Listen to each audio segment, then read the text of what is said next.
नमस्ते। जामसुदा कॉलेज आयुक्तालय राजस्थान सरकार के इस मंच पर मैं आप सभी का हार्दिक स्वागत करता हूं। साथियों, जैसे जैसे दिन बीत रहे हैं, रीट परीक्षा समीप आ रही है और जैसा कि आप सभी की डिमांड थी, ये मांग थी कि पूर्व परीक्षा में जो आए हुए जो प्रश्न है हिंदी और संस्कृत व्याकरण को लेकर के, उसके बारे में मैं बात करूं। आज देखिए, रीट परीक्षा 2011 में जो प्रश्न पत्र आया, उसके कुछ प्रश्न मैंने यहां पर लिखे हैं। आप ये ध्यान रखें कि आज की जो कक्षा है, ये कक्षा बहुत ही महत्वपूर्ण होने वाली है। इसमें 15 प्रश्न है, लेकिन 15 प्रकार की चीजें हैं, 15 प्रकार के बिंदु हैं, जिनके बारे में मैं प्रत्येक बिंदु के बारे में बात करूंगा। आज हम पढ़ेंगे वाक्य के मुख्य अंग कौन कौन से होते हैं, विराम चिन्ह क्या होते हैं, और फिर उसके बाद में वाक्य संरचना के नियम कौन कौन से हैं, क्रिया किसे कहते हैं, वाक्य संबंधी जो अशुद्धि है उसका हमें किस प्रकार से समाधान करना चाहिए, रचना, संरचना और बनावट के आधार पर जो शब्दों के भेद हैं वो किस प्रकार से हैं, साथ ही वार्तनिक दृष्टि से शुद्ध और अशुद्ध शब्दों के विषय में हम बात करेंगे, और विराम चिन्ह जो कि अभी अभी नया आपके बिंदु जुड़ा है उसके बारे में आज संक्षेप में बात करने वाला हूं। सकर्मक अकर्मक में बात करेंगे, वर्ण का उच्चारण स्थान कौन सा है, अल्पप्राण महाप्राण क्या है, शुद्ध शब्द, संधि और साथ ही तत्सम तद्भव इत्यादि शब्दों के विषय में हम बात करेंगे। बहुत महत्वपूर्ण कक्षा होने वाली है, आप अंत तक ध्यान से सुने। आपके बहुत सारे कॉन्सेप्ट, अवधारणाएं जो है आज यहां से जो है स्पष्ट होने वाली है। साथियों, पहला प्रश्न है, तेंदुलकर ने एक ओवर में 5 छक्के लगाए, इस वाक्य में उद्देश्य क्या है। प्रश्न फिर से पढ़ रहा हूं, तेंदुलकर ने एक ओवर में 5 छक्के लगाए, ये जो वाक्य है इस वाक्य में उद्देश्य क्या है। क्या छक्के हैं, तेंदुलकर है, ओवर है अथवा 5 है। मैंने आपको ये बताया था कि हिंदी की जो वाक्य संरचना होती है, इस वाक्य रचना में या वाक्य संरचना में जो हिंदी के वाक्य हैं उनको हम 2 भागों में बांट लेते हैं। एक वाक्य का उद्देश्य भाग कहलाता है और दूसरा जो भाग है वो विधेय भाग कहलाता है, जिसको हम उद्देश्य पद और विधेय पद भी कहते हैं, ये ध्यान रखिएगा। अब सवाल ये उठता है कि उद्देश्य, वाक्य में उद्देश्य किसे कहेंगे। तो एक सामान्य यदि मैं बात करूं तो वाक्य का जो कर्ता है वो उद्देश्य है और वाक्य की जो क्रिया है वह विधेय है। थोड़ा सा और आगे यदि हम बात करें तो किसी भी वाक्य में साथियों, जिसके बारे में कोई स्टेटमेंट दिया जाता है, जिसके बारे में कोई बात कही जाती है, वह उस वाक्य का उद्देश्य पद होता है। स्पष्ट है कि तेंदुलकर ने एक ओवर में 5 छक्के लगाए, इस वाक्य में किसके बारे में बात की जा रही है, तेंदुलकर के बारे में। तो वाक्य का उद्देश्य क्या हो गया, तेंदुलकर हो गया, ये ध्यान रखिएगा। लेकिन मैंने आपको पूर्व की कक्षा में वाक्य प्रकरण में मैंने आपको समझाया था कि उद्देश्य में कौन कौन सी चीजें आती है, कर्ता और कर्ता के विशेषण। कर्ता के विशेषण यदि हो तो वो भी उद्देश्य में गिना जाएगा। कर्ता का जो विस्तारक है उसे भी हम उद्देश्य पद में गिनते हैं। यूं भी कह सकते हैं कि कर्ता से संबंधित, कर्ता से लिख लीजिएगा, कर्ता से संबंधित जितने भी पद हैं सारे के सारे उद्देश्य पद में समाहित होते हैं, ऐसे ध्यान रखना है। यदि मैं यहां पर यह कहता कि भारतीय क्रिकेट खिलाड़ी तेंदुलकर ने एक ओवर में 5 छक्के लगाए, तो भारतीय क्रिकेट खिलाड़ी तेंदुलकर, ये पूरा जो वाक्यांश हुआ ये उद्देश्य हो जाता। लेकिन आप ध्यान रखिएगा, जो एग्जैक्ट उद्देश्य है, वाक्य का जो कर्ता है वो मुख्य उद्देश्य कहलाता है। फिर कर्ता के कोई विशेषण है। मैंने कहा कि बुद्धिमान सचिन तेंदुलकर ने एक ओवर में 6 छक्के लगाए, 5 छक्के लगाए, कोई फर्क नहीं पड़ता। तो यहां पर कर्ता के जो विशेषण है, मैंने आपको एक दिन एक वाक्य लिखाया होगा कि सफेद गाय हरी घास ज्यादा खाती है। तो गाय कैसी है, सफेद, उसका विशेषण जो है वो भी उद्देश्य के अंतर्गत आता है, ये ध्यान रखिएगा। ये मैंने देखा है कि रीट परीक्षा में उद्देश्य और विधेय को लेकर के एक प्रश्न आता है, तो ये बहुत महत्वपूर्ण चीज है, आपको ध्यान रखना। कर्ता का जितना भी विस्तारक है, राम का पुत्र श्याम, तो राम का पुत्र श्याम, श्याम किसी वाक्य का कर्ता है, लेकिन कर्ता से संबंधित पद जितने भी हैं, राम का पुत्र, तो श्याम से पहले जितने भी चीजें जो आ रही हैं वो उद्देश्य पद के अंतर्गत आती है, ये आपको ध्यान रखना है। इसी प्रकार विधेय के अंतर्गत क्रिया आती है, लेकिन उस वाक्य का जो कर्म है वो भी विधेय में आएगा, ध्यान रखना। यदि मैं इसको कहूं कि तेंदुलकर ने 1 ओवर में 5 छक्के लगाए, तो तेंदुलकर उद्देश्य हो गया, यहां से 1 ओवर में 5 छक्के लगाए, ये पूरा का पूरा जो वाक्यांश है ये विधेय है। हां, आप ठीक सुन रहे हैं साथियों, इसमें लगाए जो है वो मुख्य है, ये ध्यान रखना, वो मुख्य विधेय है, लेकिन ये पूरा का पूरा जो वाक्यांश है ये विधेय पद है, आपको ऐसा ध्यान रखना पड़ेगा। हिंदी की जो वाक्य संरचना है उसमें 2 पद मुख्य होते हैं, उद्देश्य और विधेय। आपको समझ में आ गया होगा। विधेय क्रिया होती है, विधेय के साथ में क्रिया, क्रिया के विशेषण जो भी है वो भी विधेय के अंतर्गत आएंगे, ये भी ध्यान रखना। कर्म, कर्म के विस्तारक, ये भी विधेय के अंतर्गत आता है। तो संपूर्ण वाक्य को संरचनात्मक दृष्टि से हमें 2 भागों में बांट लेना चाहिए। हिंदी के जो वाक्य रचना है उसमें एक उद्देश्य पद होता है, जिसके बारे में मैंने बता दिया उद्देश्य किसे कहते हैं, और एक विधेय पद होता है। तो ये आपको ध्यान रखना है, ये बहुत सरल सी बात है और यहां से बहुत सीधे सीधे प्रश्न आते हैं। प्रश्न संख्या 1 में यहां से मिटा रहा हूं साथियों। आगे जो प्रश्न है वो ये बहुत महत्वपूर्ण है कि विराम चिन्ह का नाम है, विराम चिन्ह का नाम है। अब देखो यहां पर आपको ये दिखाई दे रहा होगा, ये इस तरह से, जिसको हम सेमी कोलन कहते हैं, एक डॉट और एक अल्प विराम। साथियों वाक्य में आपको ध्यान रखना है कि 5 चिन्ह जो होते हैं विराम चिन्ह, विराम का अर्थ होता है ठहरना, रुकना, विश्राम, और रुकने की, वाक्य में रुकने की प्रक्रिया को व्यक्त करने के लिए हिंदी में कुछ संकेत चिन्हों का प्रयोग किया जाता है। सामान्य तौर पर उसे ही हम विराम चिन्ह कहते हैं। साथियों जब हम बोलते हैं मौखिक भाषा के अंतर्गत, जब हम बोलते हैं मौखिक रूप से जब हम बोलते हैं, तो उस वक्त हम बलाघात के माध्यम से, रुकने के माध्यम से अपनी बात को और सशक्त अभिव्यक्ति के रूप में कह सकते हैं और श्रोता उसको समझ सकता है। लेकिन जब कोई लेखक लिखता है तब उसकी जिम्मेदारी बनती है कि पाठकों को भ्रांति नहीं हो, पाठक भ्रमित नहीं हो और लेखक के द्वारा लिखी गई चीज को सही सही समझे। इसलिए विराम चिन्हों की बहुत महत्व आवश्यकता है। एक वाक्य आप सभी ने सुना है, जैसे मैंने कहा एक वाक्य है, रोको मत जाने दो, रोको मत जाने दो, ये सामान्य वाक्य है। और मैंने यहां पर यदि ये लगा दिया रोको मत जाने दो, इसका मतलब जाने वाले को जाने दो, रोको मत। और यदि मैंने यहां लगा दिया कि रोको मत जाने दो, तो यहां पर देखो ये अर्थ बदल गया। इसका मतलब ये हुआ कि देवनागरी जो लिपि है उसमें विराम चिन्हों का बहुत ही महत्वपूर्ण स्थान है। अब ये जो विराम चिन्ह है इसका अर्थ मैंने बता दिया, वक्ता अथवा लेखक अपनी अभिव्यक्ति करते समय जो कुछ रुकता है, ठहरता है वाक्य में, अब ठहर करके वहां पर नाश्ता नहीं करना है, जो विश्राम है, जो ठहराव है, जो रुकाव है, उसको व्यक्त करने के लिए देवनागरी लिपि में कुछ संकेत चिन्ह बनाए गए हैं, उसी का नाम विराम चिन्ह है। मुख्य रूप से 5 विराम चिन्ह होते हैं। एक को हम बोलते हैं अल्प विराम, एक होता है अर्ध विराम, अल्प विराम, एक होता है अर्ध विराम, एक होता है पूर्ण विराम, एक होता है प्रश्न सूचक, प्रश्न सूचक, और एक होता है विस्मयादिबोधक। देखो कितना इजी आपसे प्रश्न किया गया एग्जामिनर ने। मैं तो ये मानता हूं कि इस प्रकार का प्रश्न आना नहीं चाहिए। आपसे केवल एक चिन्ह पूछ लिया ये लगा करके, और आगे भी परीक्षा में इसी प्रकार से पूछा गया है कि ये जो चिन्ह है इसको हम हिंदी में कौन से विराम चिन्ह के नाम से जानते हैं। तो ये कौन सा है पहले मैं बता देता हूं। ये जो चिन्ह है ये अर्ध विराम का है। तो इस विराम चिन्ह का क्या नाम है? अर्ध विराम चिन्ह है। साथियों देखो अल्प विराम ये होता है, अर्ध विराम ये होता है, पूर्ण विराम ये होता है, प्रश्न सूचक ये होता है, विस्मयादिबोधक ये होता है। तो ये 5 चिन्ह आपको दिखाई दे रहे होंगे।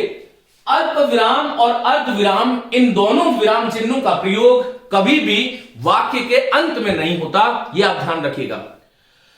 वाक्य के अंत में एक पूर्ण भाव को प्रकट करने के लिए जिस विराम का प्रयोग होता है उसे हम खड़ी पाई हिंदी में आमतौर पर कहते हैं, और पूर्ण विराम यहां पर यदि हम तकनीकी दृष्टि से देखें तो ये पूर्ण विराम है, ऐसा आपको ध्यान रखना चाहिए। साथियों इन चिन्हों के बारे में मैं अति शीघ्र आप लोगों से बात करने वाला हूं। इस कक्षा के बाद में हिंदी की आगे वाली कक्षा यही आने वाली है कि विराम चिन्हों का प्रयोग किस प्रकार से हमें करना चाहिए। आमतौर पर आज में ये जो प्रश्न आ गया उसके संदर्भ में बता रहा हूं। ये अल्प विराम अर्थात कम रुकना, अर्ध विराम अर्थात अल्प विराम से थोड़ा सा अधिक, जहां पर भाव स्पष्ट करना हो, थोड़ा अधिक रुकना अभिप्राय हो, वहां पर इस कॉमा के ऊपर इस प्रकार का डॉट लगा देते हैं, ये अर्ध विराम है, ये पूर्ण विराम है। कौन, क्या, किसने, कब, कितने, इसके आगे प्रश्नवाचक चिन्ह, और मन के जो भाव है, घृणा है, हर्ष है, विषाद है, शोक है, या फिर जो है आश्चर्य सूचक शब्दों के अंत में हम इस प्रकार की एक खड़ी पाई और नीचे डॉट लगा देते हैं, साइन ऑफ एक्सक्लेमेटरी, विस्मयादिबोधक चिन्ह उसको कहते हैं। साथियों एक चिन्ह और होता है, ये कुछ गौण चिन्ह है, एक निर्देशक चिन्ह होता है और एक योजक चिन्ह होता है। आपको ध्यान रखना है कि निर्देशक चिन्ह थोड़ा सा अपेक्षाकृत साइज में बड़ा होता है और योजक चिन्ह जो है वो छोटा होता है। निर्देशक चिन्ह का प्रयोग किसी परिभाषा को स्पष्ट करने के लिए, किसी बात को स्पष्ट करने के लिए, जैसे हम कहते हैं कि इसका अर्थ इस प्रकार है, इसका अर्थ इस प्रकार है, तो है करके जो ये वाला जो चिन्ह कर रहे हैं ये निर्देशक चिन्ह है। योजक चिन्ह का अर्थ क्या होता है, जहां पर द्वंद्व समास है, द्वंद्व समास है या जो सहचर शब्द हैं, हिंदी में जितने भी द्वंद्व समास, माता पिता है, रात दिन है, ये द्वंद्व समास वाले, खाना पीना है, द्वंद्व समास वाले जिसे हम सहचर शब्द कहते हैं, उसके साथ छोटे चिन्ह का प्रयोग किया जाता है, जैसे माता पिता। ये सामान्य बातें आज कर रहे हैं, बाकी इसके बारे में विस्तार से मैं बात करने वाला हूं। सहचर शब्द है या हिंदी में ऐसे शब्द जिनकी आवृत्ति हो जाती है, जैसे बात बात पर वह रोता है, तो बात बात पर, इस दोनों बात ये संज्ञा शब्दों की आवृत्ति है, उसके बीच में योजक चिन्ह का प्रयोग होता है। तो निर्देशक चिन्ह, योजक चिन्ह, इसी प्रकार से एक चिन्ह और होता है ना, जिसको अपन लाघव चिन्ह कहते हैं, लघुता का सूचक है, लाघव लघुता का सूचक। ये इस तरह से, जैसे मैंने कहा BBC, तो यहां पर BBC, इसी प्रकार से हम डो लिख करके आगे जो है इस प्रकार से लिख देते हैं, तो इसका मतलब क्या है, डॉक्टर। हमने कहा पंडित, फिर जवाहरलाल और फिर नेहरू, तो ये आपको ध्यान रखना है कि ये लाघव चिन्ह है। इसी प्रकार उद्धरण चिन्ह है, कोष्ठक चिन्ह है, अनुवृत्ति चिन्ह है, एक त्रुटि पूरक, त्रुटि की पूर्ति करने वाला इस प्रकार से एक चिन्ह होता है। देखिए ये आपको दिखाई दे रहा होगा, ये त्रुटि पूरक है। इसका एक तरीका ये भी है, इस प्रकार से भी लिखते हैं, लिखते लिखते यदि किसी शब्द को हम छोड़ देते हैं तो उसको त्रुटि पूरक चिन्ह के रूप में हम लिखते हैं। एक अनुवृत्ति चिन्ह होता है, ऊपर वाली लाइन को नीचे उसी रूप में लिखने के लिए जिस विराम चिन्ह का प्रयोग होता है उसको अनुवृत्ति कहते हैं अपन। इसके बारे में विस्तार से हम बात करेंगे आगे। अभी मैंने यहां पर केवल और केवल ये जो विराम चिन्ह है कौन कौन से, अल्प विराम, अर्ध विराम, पूर्ण विराम, प्रश्न सूचक, विस्मयादिबोधक, निर्देशक, योजक, लाघव, त्रुटिपूरक, अनुवृत्ति, हंस पद इत्यादि इत्यादि जो है, इसके बारे में हमने आपसे बात करी। आगे इसके बारे में हम विस्तार से बात करेंगे। चलिए साथियों, तो यहां पर देखो बहुत सीधी सीधा यहां पर केवल चिन्ह को आधार बना करके भी प्रश्न आपसे किया जा सकता है। मैं दूसरा प्रश्न मिटा रहा हूं, विराम चिन्ह का नाम, इसका क्या नाम है, तो अर्ध विराम है, पूर्ण विराम ऐसा वाला होता है, बता चुका हूं, अल्प विराम केवल ये होता है। चलिए प्रश्न संख्या 2, उसके बाद में एक प्रश्न आया था, बहुत महत्वपूर्ण प्रश्न है। प्रश्न क्या था कि जहां कर्ता के साथ न विभक्ति का प्रयोग हो वहां क्रिया प्रयुक्त होगी। साथियों, जहां कर्ता के साथ न विभक्ति चिन्ह का प्रयोग होगा, यदि इसको ढंग से आपको समझना है तो मैंने वाच्य प्रकरण जो पढ़ाया है उस वाच्य प्रकरण को आप देख लें। कर्ता के साथ, जैसे मैंने कहा राम ने खाना खाया, राम ने खाना खाया और राम ने रामायण लिखी, पुस्तक लिखी, महाभारत लिखा, कुछ भी पुस्तक लिखी। तो यहां पर आपको यह ध्यान रखना चाहिए, प्रश्न यह है कि जहां कर्ता के साथ न विभक्ति चिन्ह का प्रयोग हो वहां क्रिया प्रयुक्त होती है, किसके अनुसार, कर्म के अनुसार, कर्ता के अनुसार या फिर भाव के अनुसार। इसका सही आंसर है कर्म के अनुसार। साथियों, हम जानते हैं कि हिंदी में 3 प्रकार के वाच्य होते हैं, कर्तृवाच्य, कर्मवाच्य और भाववाच्य। में भाववाच्य, कर्तृवाच्य की जो क्रिया है वो कर्ता के अनुसार होती है, कर्मवाच्य की क्रिया कर्म के अनुसार होती है, भाववाच्य की क्रिया सदैव अन्य पुरुष और एक वचन की होती है, जिसे हम प्रथम पुरुष भी कहते हैं। अब यहां पर आपको ध्यान रखना है कि राम ने खाना खाया, प्रश्न ये किया गया कि राम ने खाना खाया। ये पहली बात तो आपको ध्यान रखना है कि ये वाच्य कौन सा है, तो कर्तृवाच्य है, और कर्तृवाच्य में कौन सा प्रयोग है कि कर्मणि प्रयोग है। मैंने आपको 3 चीजें बताई थी कि कर्तृवाच्य में कर्मणि प्रयोग भी होता है, कर्तरी प्रयोग भी होता है और भावे प्रयोग भी होता है। उस बात को यदि आपने ध्यान से सुना होगा तो ये बात आपको समझ में आई होगी। जहां कर्ता के साथ नए विभक्ति चिन्ह का प्रयोग किया गया वहां क्रिया प्रयुक्त होगी किसके अनुसार होगी? कर्म के अनुसार। कैसे कर्म के अनुसार? राम ने खाना, यहां पर खाना पुल्लिंग है तो खाया, और राम ने पुस्तक लिखी, यहां पर पुस्तक जो है वो स्त्रीलिंग है तो लिखी क्रिया का प्रयोग होगा, जबकि राम जो है वो पुल्लिंग है। तो ऐसे वाक्य जिनमें कर्ता के साथ न चिन्ह का प्रयोग होता है वहां पर वह वाच्य जो है वो कर्तृवाच्य का कर्मणि प्रयोग कहलाता है, लेकिन उसमें जो क्रिया का जो प्रयोग हम करेंगे वो कर्म के अनुसार करेंगे, ऐसा आपको ध्यान रखना है। चलिए, तो ये तीसरा प्रश्न आपको क्लियर हुआ। आगे बात करते हैं साथियों, इसको यदि आपको अच्छे ढंग से पढ़ना है तो फिर आप जो है वाच्य प्रकरण में पढ़ा चुका हूं, वहां से आप इसको देख सकते हैं। प्रश्न संख्या 4 यह है कि जिस शब्द अथवा शब्द समूह द्वारा किसी कार्य के होने अथवा करने का बोध हो उसे कहते हैं। वास्तविकता तो यह है कि ये जो प्रश्न पत्र है वो केवल 8th स्टैंडर्ड का प्रश्न पत्र है। बहुत सरल सी बात है कि जिस शब्द अथवा शब्द समूह द्वारा किसी कार्य के होने अथवा करने का बोध हो उसे हम क्या कहते हैं? क्रिया कहते हैं। साथियों, कुछ परिभाषाएं हैं जिनको आपको याद करना चाहिए। जैसे मैंने कहा कि संज्ञा क्या है, तो पदार्थ के नाम को सूचित करने वाले शब्द व्याकरण में संज्ञा कहलाते हैं। ध्यान रखिएगा। अभी पटवारी में एक प्रश्न पूछा गया था कि जो है संज्ञा शब्दों की व्याप्ति को मर्यादित करने वाले शब्दों को व्याकरण में क्या कहा जाता है? संज्ञा शब्दों की व्याप्ति को मर्यादित करने वाले शब्दों को विशेषण कहते हैं, क्योंकि विशेषण संज्ञा शब्दों की व्याप्ति को मर्यादित करते हैं। विशेषण के बारे में मैंने एक स्वतंत्र व्याख्यान दिया हुआ है, आप वहां से उसको पढ़ सकते हो। सर्वनाम क्या है? संज्ञा के प्रतिनिधि चिन्ह है। जो परिभाषाएं वो आपने रट रखी है कि संज्ञा के स्थान पर प्रयुक्त होने वाले शब्द वो जो है वो स्कूली परिभाषाएं हैं। प्रतियोगिता की दृष्टि से हम बात करें तो संज्ञा के जो प्रतिनिधि चिन्ह है, संज्ञा के जो प्रतिनिधि चिन्ह है वो सर्वनाम है, और जो पदार्थ का नाम है वो संज्ञा है, और संज्ञा शब्दों की व्याप्ति मर्यादित करने वाला विशेषण है, और पदार्थ के विषय में विधान किए जाने वाले शब्दों को क्रिया कहते हैं। यहां पर इसको घुमा करके पूछ लिया गया कि जिस शब्द अथवा शब्द समूह द्वारा किसी कार्य के होने अथवा करने का बोध हो उसे हम क्या बोलेंगे? क्रिया। मैंने सर्वनाम विशेषण जो है ये आपको मैं बता चुका हूं। चलिए साथियों, प्रश्न संख्या 5 क्या कह रहा है? देखिए, वह वाक्य जिसमें सर्वनाम संबंधी अशुद्धि है। बहुत अच्छा प्रश्न है ये। आपको इन चारों वाक्यों में से ऐसा वाक्य चुनना है जिसमें सर्वनाम संबंधी अशुद्धि है। पहला वाक्य है मैं पुस्तक नहीं दूंगा, मैं मेरी पुस्तक नहीं दूंगा, मैं पुस्तक दूंगा, मैं उसको पुस्तक दूंगा। आप पहले अपने मन में सोचिए कि इसमें से यदि आपके सम्मुख या इस प्रकार का कोई प्रश्न आता है तो आपका उत्तर क्या होगा? साथियों, ऐसा वाक्य छांटना है जिसमें सर्वनाम संबंधी अशुद्धि है। मैं पुस्तक नहीं दूंगा, ये ठीक है क्योंकि मैं करता है, पुस्तक कर्म है, और नहीं दूंगा ये जो है नकारात्मक निषेधवाचक वाक्य है अर्थ के आधार पर। मैं मेरी पुस्तक नहीं दूंगा, इसका सही आंसर है मैं मेरी पुस्तक नहीं दूंगा, ये वाक्य अशुद्ध है। और ऐसा क्यों हुआ ये आपको जान लेना चाहिए कि मैं के साथ में कभी भी वाक्य में मेरा, मेरी, मेरे का प्रयोग ना करें। यदि मैं के साथ में किसी भी वाक्य में मेरा, मेरी और मेरे का प्रयोग हुआ है तो वाक्य अशुद्ध है, यह आपको ध्यान रखना चाहिए। इसी प्रकार हम के साथ हमारा, हमारी और हमारे का प्रयोग नहीं करें। तुम के साथ कभी भी तुम तुम्हारा काम करो गलत है। तुम के साथ तुम्हारा, तुम्हारी और तुम्हारे का प्रयोग ना करें। मैं मेरा काम करूंगा, ये वाक्य अशुद्ध है। इन सभी के स्थान पर एक शब्द मैं आपको दे रहा हूं वो शुद्ध होता है और वो ये है अपना। मैं अपना काम करूंगा। तुम तुम्हारे घर जाओगे, ये वाक्य अशुद्ध है। तुम अपने घर जाओगे।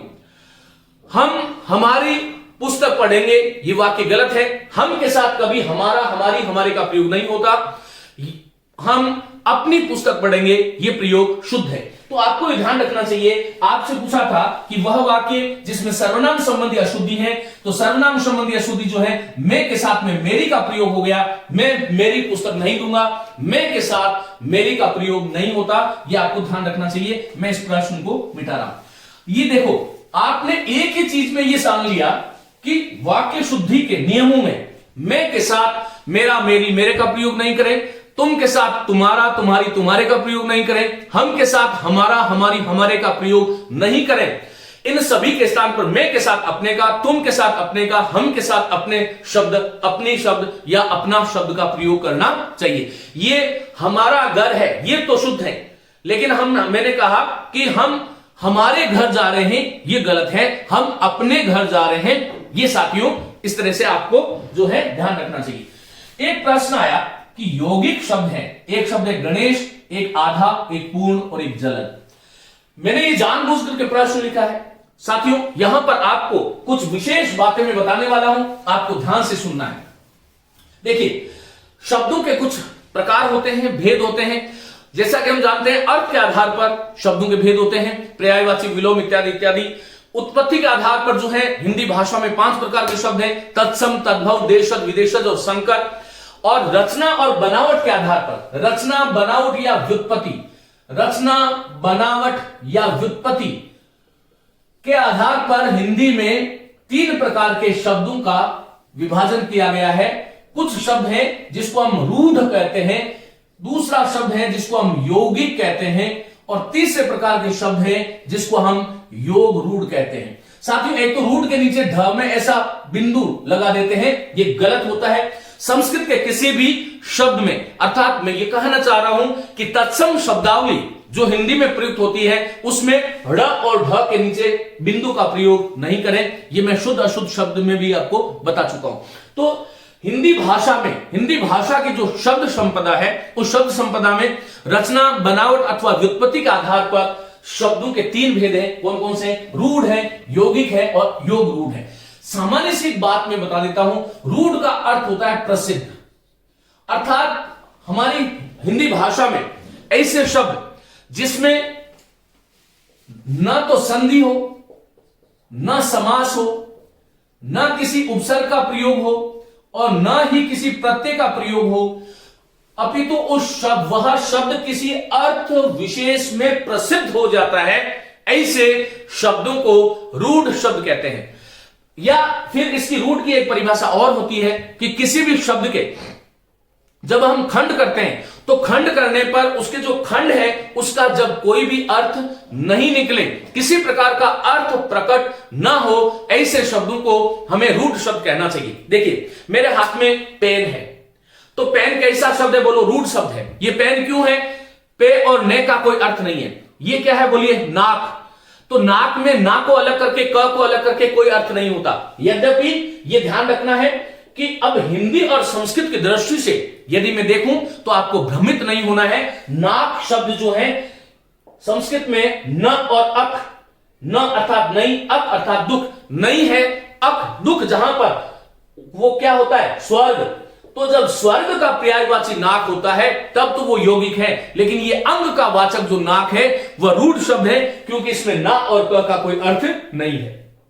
तो साथियों, ऐसा शब्द जिसके खंड करने पर उसकी खंडों के कोई अर्थ नहीं हो, बल्कि उस शब्द का कोई अर्थ विशेष प्रसिद्ध रूप में हम जो उसका स्वीकार करते हैं, ऐसे शब्दों को हमें रूढ़ शब्द कहना चाहिए। ऐसे शब्द जिसमें संधि, समास, उपसर्ग, प्रत्यय का योगदान नहीं होता, जिसके सार्थक खंड नहीं होते, जिसके सार्थक खंड नहीं होते, अर्थात जो अखंडनीय होते हैं, जिनको खंड नहीं किया जा सकता, कर भी दो तो जो है उसका अर्थ नहीं निकलता। जैसे घोड़ा शब्द है, अब घोड़ा शब्द में आप घो और ड़ा को यदि अलग अलग कर भी दोगे तो कोई अर्थ नहीं निकला। इसका मतलब ये शब्द जो है रचना, बनावट या व्युत्पत्ति के आधार पर जो घोड़ा शब्द है वो रूढ़ शब्द हो गया।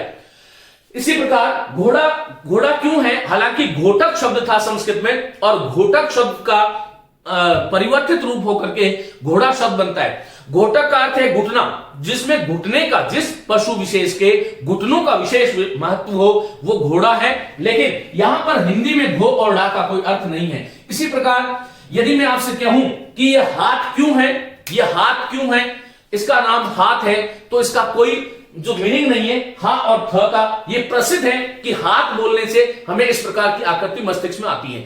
मैंने आपको आंख बोला तो आंख का अलग अर्थ नहीं है, ख का अलग अर्थ नहीं है। हाँ, हिंदी वाला, संस्कृत वाला जो अक्षी अथवा नयन जो शब्द है वह सार्थक है, वह यौगिक शब्द है, उसके बारे में कभी और बात करेंगे।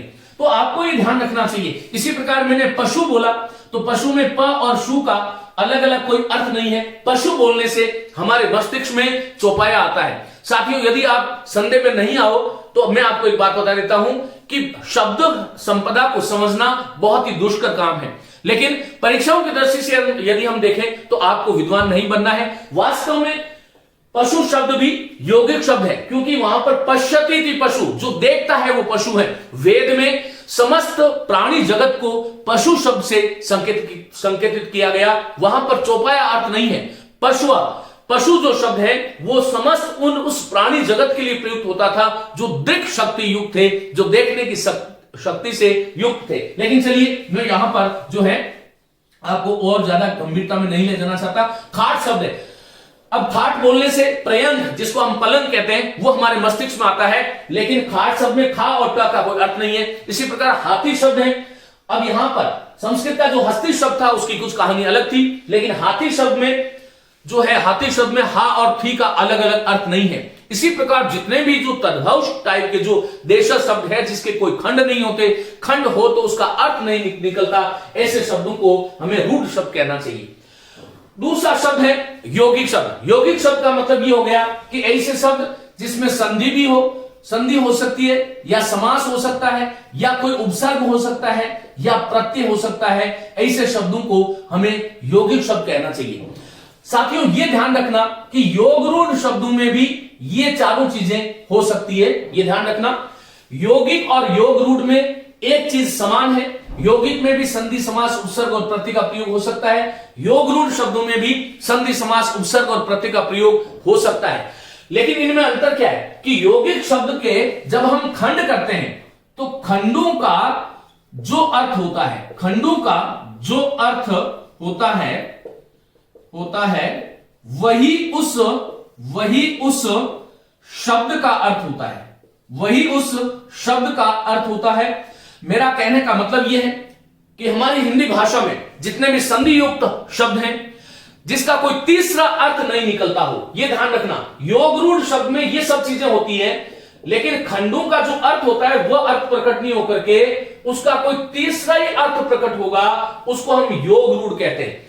सामान्य शब्दों में मैं कह सकता हूं, एक बात में आपको ध्यान रखना है कि जितने भी बहुब्रीहि समास के उदाहरण हैं, जितने भी देवी देवताओं के वाचक पद है, या जितने भी ऐसे शब्द जिसका कोई तीसरा अर्थ निकलता है, जो योग तो था जिसमें संधि समास उपसर्ग प्रत्यय तो था, लेकिन खंडों से भिन्न अर्थ जहां पर प्रयुक्त होता है वो यौगिक नहीं होकर के योग रूढ़ है। अब जैसे मैंने कहा विद्यालय, तो विद्यालय हम विद्यालय को कहते हैं, देवालय देवताओं के आलय को ही कहते हैं, मैंने कहा स्वजन अपने जन को ही कहते हैं, स्वदेश अपने देश को ही कहते हैं।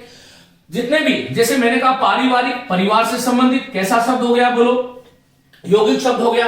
यौगिक खुद भी यौगिक है, क्योंकि योग शब्द के साथ में एक प्रत्यय जुड़ा है, तो यौगिक खुद जो शब्द है वो संरचनात्मक दृष्टि से यौगिक शब्द ही है, क्योंकि योग है जिसमें, किसका योग, जिसमें संधि समास उपसर्ग प्रत्यय का योग हो, वो यौगिक शब्द है। और इसकी शर्त यह है कि जो खंड करते हैं तो खंड करने से खंडों का जो अर्थ होता है वही उस शब्द का अर्थ होना चाहिए, तो वो यौगिक है। योग रूढ़ के भी खंड हो सकते हैं, योग रूढ़ में भी संधि समास उपसर्ग प्रत्यय होता है, लेकिन योग रूढ़ और यौगिक में जो मूलभूत अंतर यह है कि खंडों का जो अर्थ होता है वो उस शब्द का अर्थ नहीं होता, कोई तीसरा ही अर्थ प्रकट होता है जिसे हम बहुब्रीहि समास कहते हैं। तो ऐसे तमाम शब्द, लंबोदर है, गणेश है, जितने भी शब्द हैं देवी देवताओं के वाचक शब्द है, या कोई ऐसा शब्द जो किसी विशेष अर्थ में प्रसिद्ध हो गया है और उसके खंड किए जा सकते हैं, ऐसे समस्त शब्द जो हैं वो योग रूढ़ शब्दों की श्रेणी में आते हैं। ये प्रश्न गलत था। यौगिक शब्द है गणेश, गणु का ईश, गणानाम ईशा, गणेश संस्कृत में कहा गया, तो गणु का ईश गणेश, ये ध्यान रखना। तो गणेश शब्द कैसा शब्द है? हर एक गण के ईश को गणेश नहीं कहते। गणेश मुख्यतः हिंदी भाषा में या संस्कृत भाषा में देव के रूप में प्रसिद्ध है, तो गणेश भी योग रूढ़ है। जलज, जल से जन्म लेने वाला, तो जल में तो बहुत सारी चीजें जन्म लेती हैं, जल में तो जो है बहुत सारी चीजें जन्म ले सकती है, लेकिन जलज जो शब्द है, जलात जायते, कमल के लिए रूढ़ हो गया। इसका मतलब ये भी योग रूढ़ था, ये भी योग रूढ़ था। आधा और पूर्ण ये जो शब्द है, ये हिंदी की दृष्टि से आधा और पूर्ण जो शब्द है वो रूढ़ शब्द है, ये आपको ध्यान रखना है। ये प्रश्न गलत था। मैंने इसलिए लिखा है आपके सामने जानबूझ करके। आप इसको ऐसे पहचान सकते हो कि गणेश वह जो गणु का ईश है, बहुव्रीहि समास है, और वह जिसका जन्म जल से होता है या जल में जिसका जन्म होता है वो जो है जलज अर्थात कमल होता है। साथियों, आपको ध्यान रखना है, रचना, बनावट या व्युत्पत्ति के आधार पर शब्दों के 3 भेद हैं। उम्मीद है आपको ये चीजें समझ आई होगी। आपको कोई भी शब्द, जैसे मैंने शब्द दे दिया बुहारी, मैंने शब्द दे दिया झाड़ू, मैंने शब्द दे दिया लड़की, तो लड़की शब्द का निर्माण लड़का में ई प्रत्यय जोड़ने से हुआ है। महात्म्य, दाशरथी, गांधारी, गांधारी, दांडायन, ये जितने भी मानव, दानव, कौरव, लाघव, ये जितने भी शब्द हैं वो यौगिक शब्द हैं। योग रूढ़ जो है बहुव्रीहि समास के जो उदाहरण हो सकते हैं, जिसका कोई तीसरा अर्थ निकल सकता है, वो सारे के तमाम शब्द जो है वो योग रूढ़ शब्दों की श्रेणी में आते हैं। चलिए आगे बात करता हूं। प्रश्न आया, वर्तनी की दृष्टि से शुद्ध शब्दों का युग्म कौन सा है। एक जो है शब्द शुद्धि का प्रश्न आपके आता है। शब्द शुद्धि में पढ़ा चुका हूं, आप प्लेलिस्ट में जाएं, हिंदी की प्लेलिस्ट में जाएं और वहां पर आप इसको जो है शब्द शुद्धि के शायद 3 या 4 पार्ट मैंने डाल रखे हैं, वहां से आप इसको देख सकते हो। साथियों, पहला शब्द है परिणत। अब यहां पर आपको ध्यान रखना है कि एग्जामिनर ने, चौथा विकल्प मैंने लिखा नहीं है, वर्तनी की दृष्टि से शुद्ध शब्दों का युग्म अर्थात कौन सा विकल्प है जिसमें सभी शब्द शुद्ध है। परिणत शब्द शुद्ध है क्योंकि परि और नत से बनता है। री र श के बाद में जब न आता तो न बन जाता है। परिणत जो विशेष रूप से झुका हुआ है, परिणत उसको कहते हैं। तदुपरि ये शब्द भी ठीक है क्योंकि तत् और उपरि शब्द के साथ संधि होकर के शब्द बनता है तदुपरि। कुछ लोग इसी प्रकार तत् और उपरांत से, एक शब्द बहुत महत्वपूर्ण है, इसको आप लिखिएगा, त का द हो जाएगा, शब्द बनेगा तदुपरांत। लेकिन कुछ लोग इसको तदोपरांत लिखते हैं, ये तदोपरांत गलत शब्द है, तो तदुपरि ठीक है। साथियों, ये श्रृंगार जो शब्द है ये भी गलत है। यहां पर आपको ध्यान रखना चाहिए कि देवनागरी लिपि में जब श के साथ में र जुड़ता है तो श्र बनता है, और श के साथ में जब री स्वर जुड़ता है तब ये श्री बनता है। हम लोगों की शब्दों को सजाने की आदत है। देवनागरी में इस प्रकार का शब्द का लेखन भी हो रहा है। ऐसा कोई भी शब्द है, वर्ण है ही नहीं जिसमें र भी हो और जिसमें री हो। ये दोनों स्वतंत्र वर्ण है, एक श्र है एक श्री है। जैसे मैंने लिखा श्रम, श्रमिक, तो श्रमिक में श्र आएगा, और मैंने लिखा श्रृंगार, श्रृंगार, श्रृंग। ये जो श्रृंग जो शब्द है उसमें यहां पर आपको ध्यान रखना चाहिए, ये श्रृंगार ये गलत होगा, शुद्ध शब्द होगा श्रृंगार, क्योंकि या तो ये वर्ण बनता है या ये बनता है। इस प्रकार का कोई भी वर्ण देवनागरी लिपि में नहीं है। कुछ शब्द जो है जो बहुत सुंदर शब्द थे, लेकिन हमने हमारी गलतियों से, आलस्य से उन शब्दों को बिगाड़ लिया। तो आइए, मैं कह रहा हूं कि श्रृंगार जो शब्द है वो अशुद्ध है, माधुर्यता शब्द भी अशुद्ध है। साथियों, इस युग में परिणत और तदुपरि ये 2 शब्द ठीक थे, श्रृंगार और माधुर्यता दोनों गलत है। माधुर्यता क्यों गलत है, आपको ध्यान रखना चाहिए कि मधुर शब्द है, मधुर के साथ में यह जोड़ते हैं तो माधुर्य शब्द बनता है, और मधुर शब्द के साथ में जब मैं त जोड़ता हूं, मधुर के साथ में जब ता जोड़ूंगा तो शब्द बनता है मधुरता। या तो आप माधुर्य बना लो या मधुरता बना लो, लेकिन माधुर्यता जो शब्द है वो गलत है। क्यों गलत है, ये ध्यान रखिएगा, सिद्धांत है, नियम है कि किसी भी शब्द में एक ही अर्थ वाले एक से अधिक प्रत्ययों का प्रयोग नहीं कर सकते, क्योंकि यह प्रत्यय और ता प्रत्यय दोनों ही प्रत्यय भाववाचक है। तो यह आपको विशेष रूप से मस्तिष्क में बिठा लेना है कि कोई भी ऐसा शब्द आप देखो जिसके अंदर यह प्रत्यय भी हो और ता प्रत्यय भी हो, वो गलत होगा। एक ही अर्थ वाले 2 प्रत्ययों का प्रयोग एक शब्द में नहीं होता। हां, एक दूसरा बात ध्यान रखें, एक शब्द में एक से अधिक प्रत्ययों को जोड़ा जा सकता है, लेकिन एक ही शब्द में एक ही अर्थ वाले 1 से अधिक प्रत्ययों का प्रयोग नहीं करना चाहिए। इसलिए माधुर्यता भी गलत है, या तो माधुर्य या मधुरता का प्रयोग होना चाहिए। तो इसका मतलब ये लाइन गलत है। आगे है द्रष्टव्य, ये बहुत अच्छा शब्द एग्जामिनर ने दिया था। साथियों, हमारी आदत है कि द्रष्टव्य को या तो हम ऐसे लिखते हैं, या कुछ लोग द्रष्टव्य को ऐसे लिखते हैं, या कुछ लोग द्रष्टव्य को ऐसे लिखते हैं। ये तीनों ही शब्द गलत है। द्रष्टव्य जो है वो संस्कृत की दृष्टि से देखूं, ये तत्सम शब्द है, और इसका जो निर्माण है वो दृश्य धातु से हुआ है। दृश्य का अर्थ होता है देखना, द्रष्टव्य तव्य प्रत्यय जुड़ता है तो यहां पर तव्य जुड़ेगा तो त का ट हो जाएगा, वो अलग बात हो गई। लेकिन ये सही शब्द है द्रष्टव्य, ये आपको ध्यान रखना है। त हलंत नहीं करना है क्योंकि इसमें तव्य पूरा प्रत्यय है, तो तव्य क्यों हलंत हो गया।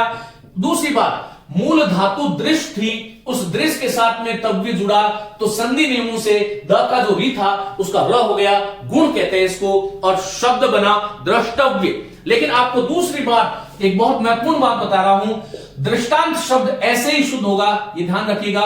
दृष्टांत ऐसे नहीं होता है, लेकिन जो दृष्टा शब्द है दृष्टा ऐसे ही शुद्ध होगा, ये आपको ध्यान रखना है। इसी प्रकार से सृष्टा, सृष्टा लिखना चाहिए न कि सृष्टा, लेकिन साथियों दृष्टांत को ऐसे लिखोगे। इसी प्रकार से दृष्टि शब्द जो है वो ऐसे ही शुद्ध होगा, ये दृष्टि जो है वो अशुद्ध है। ये कुछ शब्द है, इसका आप स्क्रीनशॉट ले लें। ये देखिएगा, ये जो है वो शुद्ध है, ये अशुद्ध है, ये जो है वो शुद्ध है, ये शुद्ध है, ये शुद्ध है, ये अशुद्ध है, ये अशुद्ध है, और ये तीनों भी अशुद्ध है। तो इसका मतलब द्रष्टव्य शब्द ठीक है, इसका एक स्क्रीनशॉट ले लें आप। फिर आगे वाले शब्द की बात करेंगे। पूरे भारतवर्ष में एक शब्द जो कि संवैधानिक शब्द है और संवैधानिक परिप्रेक्ष्य में इस शब्द का प्रयोग होता है। साथियों एक शब्द लिखा हुआ है पुनरावलोकन, हम यहां पर इसको पुनरावलोकन लिख देते हैं, न्यायिक पुनरावलोकन। यहां पर आपको ध्यान रखना चाहिए कि संस्कृत का अव्यय है पुनः, उसके आगे अव उपसर्ग है, और लोक शब्द के साथ में अन प्रत्यय, संस्कृत का लुट प्रत्यय, तो लोकन बनता है। अब इसको जोड़ेंगे तो पुनर, रम अ जुड़ेगा तो र पूरा, आगे व शब्द होता है पुनरावलोकन। लेकिन न जाने हमारी जिह्वा ने पिछली बार पुनरावलोकन शब्द का प्रयोग कब किया होगा। पुनरावलोकन शब्द गलत है, ये ध्यान रखिएगा, शुद्ध शब्द है पुनरावलोकन। लेकिन आपको यह ध्यान रखना है कि पुनरावृत्ति में राई आएगा। क्यों आएगा? क्योंकि पुनर आ और वृत्ति आवृत्ति शब्द है, और हलंत र में जब आ जुड़ेगा तो पुनरावृत्ति बनता है। इसी प्रकार पुनरीक्षण, पुनः देखना, पुनरीक्षण, पुनरीक्षण में री बड़ा आता है, कुछ लोग ह्रस्व लिख देते हैं, ये बात आपको ध्यान रखना चाहिए। इसका मतलब ये हुआ द्रष्टव्य भी ठीक है, पुनरावलोकन भी ठीक है, एक ये शब्द ठीक है। क्यों ठीक है ये ध्यान रखिएगा। हिंदी में जो 6 प्रत्यय मैंने आपको बता रखे हैं, प्रत्येक प्रकरण को आप देखिए, जहां पर अ, इ, इक, ए, आयन और य प्रत्ययों का प्रयोग होता है, वहां पर आदि वृद्धि हो जाती है। मूल शब्द था एक, और एक के आगे यह जुड़ेगा तो ए जो है उसका ऐ बन जाएगा और शब्द बनेगा ऐक्य। ये ध्यान रखेगा, ऐक्य। तो हम एक के बोलते हैं, लेकिन वस्तुतः इसका जो उच्चारण होना चाहिए वो ऐक्य होगा, ये आपको ध्यान रखना। ये ठीक है। सृष्टा अभी बता चुका हूं, ये वाला जो सृष्टा है वो अशुद्ध है। तो साथियों ये वाली जो नंबर 2 में द्रष्टव्य, पुनरावलोकन, ऐक्य और सृष्टा, ये जो शब्द है वार्तनिक दृष्टि से शुद्ध शब्द है, ऐसा आपको ध्यान रखना है। चलिए मैं इसको मिटा रहा हूं। नीचे वाला जो शब्द था उसमें देखिएगा साम्यता शब्द का प्रयोग हो गया, तो आपको समझ में आ गया होगा कि साम्यता शब्द अशुद्ध है, क्योंकि सम मूल शब्द है और सम में अ जोड़ते हैं, सम में य जोड़ते हैं, तो साम्य बनता है, और फिर आगे ता का प्रयोग नहीं करना चाहिए। तो यहां पर आपको ध्यान रखना है कि शुद्ध शब्द जो है वो साम्य है, साम्यता जो शब्द है वह अशुद्ध है। कारण क्योंकि य और ता दोनों भाववाचक प्रत्यय का प्रयोग एक ही शब्द में एक ही साथ नहीं करना चाहिए, यह नियम है। चलिए साथियों आगे प्रश्न है, जहां कोई वाक्य अथवा कथन समाप्त हो जाता है। 2011 में विराम चिन्ह से 2 प्रश्न आए। जहां कोई वाक्य अथवा कथन समाप्त हो जाता है वहां कौन सा चिन्ह का प्रयोग करते हैं? तो पूर्ण विराम का प्रयोग करते हैं। वक्ता का जब एक पूर्ण आशय समाप्त हो जाता है तो वाक्य के अंत में जो खड़ीपाई के रूप में प्रदर्शित किया जाता है उसे हम पूर्ण विराम कहते हैं। यह आपको ध्यान रखना है। पूर्ण विराम का प्रयोग और भी बहुत सारे स्थल हैं, उस पर उन जगहों पर पूर्ण विराम का प्रयोग करना चाहिए। मैंने अभी आपको बताया था अल्प विराम, अर्ध विराम, पूर्ण विराम, प्रश्न सूचक, विस्मयादिबोधक, लाघव चिन्ह, निर्देशक चिन्ह, योजक चिन्ह, अनुवृत्ति चिन्ह, त्रुटिपूरक चिन्ह, कोष्टक, मजला कोष्टक, ये सारे के सारे जो है विराम चिन्हों के रूप में प्रयुक्त होता है। तो यहां पर इसका सही आंसर होगा पूर्ण विराम। साथियों प्रश्न संख्या 9 था कि चिड़िया आकाश में उड़ रही है। इस वाक्य में उड़ रही है क्रिया किस प्रकार की है? देखो मैंने आपको बताया था कि उड़ना, जाना, बैठना, सोना, बैठना, सोना, रोना, जागना, रोना, जागना, मुस्कुराना, मुस्कुराना, लजाना, ये सारी की सारी जो क्रियाएं हैं वो सारी की सारी अकर्मक क्रियाएं हैं। और ये भी ध्यान रखना कि उड़ना तो पूर्ण अकर्मक क्रिया है। अकर्मक क्रिया के भी आगे भेद हो जाते हैं, क्रिया प्रकरण में पढ़ा चुका हूं, वहां से आप इसको देख लें। तो आपका चिड़िया आकाश में उड़ रही है, इस वाक्य में उड़ रही क्रिया किस प्रकार की है, तो अकर्मक क्रिया है। प्रश्न संख्या 9 का सही उत्तर है 1 अकर्मक। आगे चलते हैं साथियों, कौन सा वर्ण औष्ठ्य नहीं है। देखो वर्ण विचार आप लोगों के जो है हिंदी के पाठ्यक्रम में है। वर्ण विचार के विषय में मैं विस्तार से वर्ण विचार वाली कक्षा में बता चुका हूं, उसको आप देखिएगा। मैंने वहां पर कुछ सूत्रों के माध्यम से हिंदी वर्णमाला को पढ़ाया है, बहुत व्यवस्थित सुव्यवस्थित है। अभी कितना ही कहूंगा कि यहां पर एक सूत्र है उपूव, जिसको मैंने बताया उपूव औष्ठ। तो उ का अर्थ है उ और उ, पु का अर्थ है प, फ, ब, भ और म और व, अर्थात 2, 5, 7 और 1 8 वर्ण ऐसे हैं हिंदी में जिसको हम औष्ठ से बोलते हैं। यह आपको ध्यान रखना चाहिए। तो कौन सा वर्ण औष्ठ्य नहीं है, उ और व। उ और व औष्ठ्य है, प वाला कुछ है नहीं, तो इसमें कौन सा नहीं है, आ औष्ठ्य नहीं है, क्योंकि आ का एक चिन्ह मैंने बताया था अकुह विसर्ग कंठ। प का अर्थ होता है अ और आ, जैसे पु का अर्थ पवर्ग था, कु का अर्थ कवर्ग है, तो क ख ग ग ग अंग, और ह और विसर्ग अंग, ह और विसर्ग का उच्चारण स्थान जो है वो कंठ होता है। ऐसा आपको ध्यान रखना चाहिए।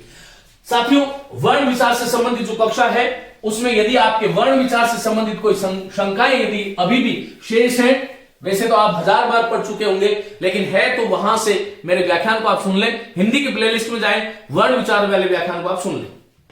चलिए प्रश्न संख्या 11 क्या है, अल्पप्राण ध्वनि समूह है।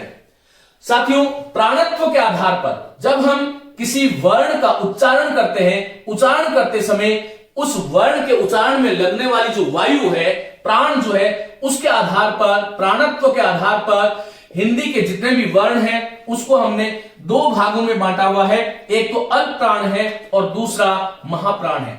अल्प प्राण का अर्थ होता है ऐसे वर्ण जिनके उच्चारण में अल्प अर्थात कम प्राण का प्रयोग होता है, कम हवा लगती है, वो अल्प प्राण है। महाप्राण अर्थात जिसके उच्चारण में, जिन वर्णों के उच्चारण में ज्यादा वायु की आवश्यकता होती है, वो महाप्राण होता है। ऐसा मैंने आपको बता रखा है। अब आपको ये ध्यान रखना चाहिए 5 वर्ग है ना, क ख क च ट त प, तो क ख घ घ अंग। इसी प्रकार से आगे क्या होता है, च छ ज झ और य। तो इसको मैंने एक सूत्र बताया था कि अल्प प्राण महाप्राण, अल्प प्राण महाप्राण, अल्प प्राण। तो क्या हुआ, जितने भी वर्ग हैं इन वर्गों के प्रथम वर्ण, वर्गों के प्रथम वर्ण अल्प प्राण है, वर्गों के तृतीय वर्ण अल्प प्राण है और वर्गों के पंचम वर्ण अल्प प्राण है। बाकी जो ये अल्प प्राण हो गया, तो इसका सूत्र मैंने बताया था 1 3 5 135। और महाप्राण जो है वो सभी वर्गों के दूसरे और चौथा वर्ण जो है वो महाप्राण है। इसका जो सूत्र बताया था मैंने 24, आपको याद रखना था। सारे के सारे जो स्वर होते हैं अ आ इ इत्यादि इत्यादि वो अल्प प्राण होते हैं। य व र ल भी अल्प प्राण होता है, ये मैं आपको बता चुका हूं साथियों। तो आपको इस तरह से ध्यान रखना है अ आ इ जो है। चलिए, तो अल्प प्राण और महाप्राण ये 2 चीजें मैंने आपको बता दी। तो यहां पर प्रश्न क्या था, अल्प प्राण ध्वनि समूह है। अल्प प्राण ध्वनि समूह कौन सा ध्वनि समूह है, क ख ग, इसका मतलब पहला दूसरा तीसरा ये नहीं है। च पहला वर्ण है, ज तीसरा वर्ण है, य पांचवा वर्ण है, इसका मतलब 1 3 5। सही उत्तर होगा 2। तो अल्प प्राण जो है ध्वनि समूह च ज और य जो है वो अल्प प्राण है। त अल्प प्राण है लेकिन थ महाप्राण है और न अल्प प्राण है। इसका मतलब ये हुआ कि प्रश्न संख्या जो 11 है उसका सही उत्तर जो है साथियों 2 नंबर होगा, ऐसा ध्यान रखना है। आगे एक प्रश्न फिर शब्द शुद्धि को लेकर के था, और शब्द शुद्धि में शुद्ध शब्द है अनाधिकार, विच्छिन्न, आशीर्वाद और कार्यक्रम। साथियों शुद्ध शब्द होता है अन उपसर्ग है, अधि उपसर्ग है, ये मैं शब्द शुद्धि में करा चुका हूं। तो शब्द बनता है अनधिकार। क्या बनता है बोलो, अनधिकार शब्द बनता है। अनधिकार होता है अनाधिकार नहीं, इसका मतलब अशुद्ध है। विच्छिन्न शब्द ऐसे नहीं लिखा जाता है, यहां पर वी और छिन्न, यहां पर संधि प्रकरण में एक नियम है किसी भी स्वर के बाद में यदि छ का आगम हो जाता है तो बीच में च जुड़ जाता है, इसको चागम व्यंजन संधि भी हम कहते हैं। तो यहां पर यह शुद्ध शब्द क्या होगा, बोलो, विच्छिन्न। इस प्रकार से यह शुद्ध शब्द होगा, ऐसा आपको ध्यान रखना है। आगे जो है ये आशीर्वाद में इसका संविच्छेद करके देखना चाहिए। आशी ही और वाद, इस विसर्ग का र बनता है, इसलिए ये आशी के आगे जो व है उस पर ये र चला जाता है और शब्द बनता है आशीर्वाद। ऐसा आपको ध्यान रखना चाहिए। तो आशीर्वाद जो है ये भी गलत, ये भी गलत, ये भी गलत। शुद्ध शब्द है कार्यक्रम। ये प्रश्न तो ठीक था, लेकिन कार्यक्रम इतना शुद्ध दे दिया, इतना सरल सा दे दिया कि ये प्रश्न जो है, प्रश्न की संरचना जो है, जो इसको यूं कह सकते हैं कि फ्रेमिंग जो क्वेश्चन की है वो थोड़ी सी ठीक नहीं थी, इसलिए ये बहुत सरल प्रश्न हो गया। क्योंकि विद्यार्थी विषय में भी जो है शंका हो सकती है। अनाधिकार तो हम बोल ही रहे, वस्तुतः अनधिकार शब्द होता है, अनाधिकार होता ही नहीं। तो यहां पर कार्यक्रम की जगह कुछ और शब्द देते तो ये प्रश्न जो है थोड़ा कठिन हो जाता। तो साथियों, ये इस प्रकार से ये 12वां प्रश्न जो था इसका सही उत्तर है कार्यक्रम। आगे देखिए 14 प्रश्न में बहुत सरल सरल सी बात पूछी गई थी। संधि से संबंधित प्रश्न है। महोदय में गुण संधि है, महा और उदय इसका संधिच्छेद होता है। पढ़ा चुका हूं, संधि में बहुत सरल सी बात थी। सद्भावना का संधिच्छेद होता है, सत मूल उपसर्ग होता है, सत और भावना प्रथम वर्ग के आगे तीसरा वर्ण हो रहा है तो द हो जाएगा। सद्भाव, सद्भावना, सदगति इत्यादि शब्दों का निर्माण होता है। एक शब्द बहुत महत्वपूर्ण प्रश्न है, 15वां प्रश्न। तत्सम, तद्भव, देशज, विदेशज और संकर शब्दों की बात मैं आपसे कर रहा था कि हिंदी भाषा में उत्पत्ति के आधार पर शब्दों के जो भेद हैं वो 5 प्रकार के हैं। 5 प्रकार के शब्द हिंदी भाषा में प्रयुक्त होते हैं, तत्सम, तद्भव, देशज, विदेशज और संकर। धरित्री जो शब्द है वो कैसा शब्द है, तत्सम। अब ये तत्सम शब्द क्यों है, यदि आपको ये पहचानना है कि तत्सम शब्द क्यों है तो ये ध्यान रखना, हिंदी का कोई भी शब्द जिसमें संयुक्त वर्ण का प्रयोग हो जाता है। संयुक्त वर्ण का मतलब क्या है, हम ये तो जानते हैं कि क्ष है, त्र है, ज है, श्र है, इसी प्रकार म्र है, इसी प्रकार द्य शब्द है, द्य वर्ण है, द्य है, द्व है, द के नीचे ध है। इस प्रकार जितने भी शब्द ह में र होता है, ह में ल होता है। देखो संयुक्त तो 4 ही है, क्ष, त्र, ज, श्र, तकनीकी दृष्टि से, लेकिन इनको भी हम संयुक्त मान रहे हैं। म्र, द्य, द्व, ध, र, ल। इसी प्रकार हमें जो है व आह्वान शब्द का प्रयोग आप करते हैं। जितने भी संयुक्त वर्ण वाले जितने भी शब्द हैं हिंदी में वह तत्सम होते हैं, ऐसे आपको ध्यान रखना है। ये बहुत सरल सा नियम है। इसी प्रकार मैंने आपको बताया था कि 99% ऐसे शब्द जिसमें अनुस्वार का प्रयोग हो जाता है वह शब्द भी, सारे के सारे शब्द जो है वह तत्सम है। संधि खुद शब्द जो है वो तत्सम है। आपको यहां से ध्यान रखना है कि संधि को हम ऐसे लिखते हैं, संधि। तो यहां पर ये अनुस्वार जो आपको दिखाई दे रहा है, अनुस्वार का चिन्ह तो ये होता है, मैं आपको दिखाने के लिए इस तरह से लिख रहा हूं, ये भी आप ध्यान रखिएगा। तो यहां पर आपको ध्यान रखना चाहिए धरित्री तत्सम है। धरित्री का जो तद्भव रूप है वो धरती होता है, ये ध्यान रखिएगा। जैसे मित्र है, अब इसमें त्रि आ गया तो त्रि मैंने आपको बता दिया कि जहां पर भी त्र वर्ण आ जाएगा, त्र, त्रा, त्रि, त्रि,त्रु, त्रे, त्रयी इत्यादि, वहां पर वो वर्ण जो शब्द जो है वो तत्सम हो जाएगा। इस प्रकार से आपको ध्यान रखना चाहिए। साथियों, उम्मीद है कि आज की जो कक्षा है यहां से आपको बहुत सारे बिंदु जो है स्पष्ट हुए होंगे और इसको जो है बहुत ध्यान से आप लोगों को पढ़ना है। मेरी खूब खूब शुभकामनाएं। आप लोगों को मैंने आगे भी आपको कहा था कि जो है टेलीग्राम ग्रुप उसको ज्वाइन कर लें और वहां पर यदि आपको किसी प्रकार की कोई शंका है उसके बारे में हम बात करेंगे। सभी साथियों को बहुत बहुत शुभकामनाएं। नमस्ते।